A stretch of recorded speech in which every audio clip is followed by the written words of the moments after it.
Hello आई, ते जिरं कोणतं असते? ते छोटे छोटे दाणे वाला की छोटा वाला, मोठ्या पाण्याचा तर तेजपत्ता असते.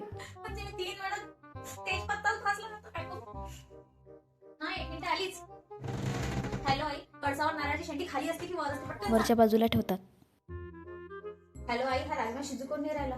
पटकन सांग, माझी ननद येऊ राहिली. राजमा उकडून घेतला होता का आधी? उकडा पण लागत होता का? मी तर तशीच फोडणी देऊन दिली. आता काय करू? हॅलो आई, ते गोलगोल चष्म्यावाली जी काकू होती ना, ती कोणत्या तिच्या साईडची काकू सासऱ्याच्या आहे? मामाची मुलगी आहे. मग ती माझी पण लागते. तुझी आत्ते सासू. आत्ते सासू. अरे यार, एका टाइमला बसून सगळ्यांची लिस्टच बनवायला गेला तर असं समजून नाही सुनबाई राहिलं. कुठे गेलीस? हो आली आत्या. ठीक आहे, मी ठेवते. हॅलो आई, कोणाच्या चहामध्ये साखर जास्त पाहिजे, कोणाला कमी पाहिजे, कोणाला शुगर फ्री पाहिजे, असं एक ऑप्शन सांग की सगळ्यांचं काम एका ह्याच्यात होऊन जाईल. सूर्यवंशमवाली खीर बनवून टाक. सूर्यवंशमवाली खीर हे कशी असते? पटकन रेसिपी सांग, मी सगळ्यांसाठी बनवून टाकतो आताच. हॅलो आई, नवऱ्याला कसं हँडल करू सांग ना.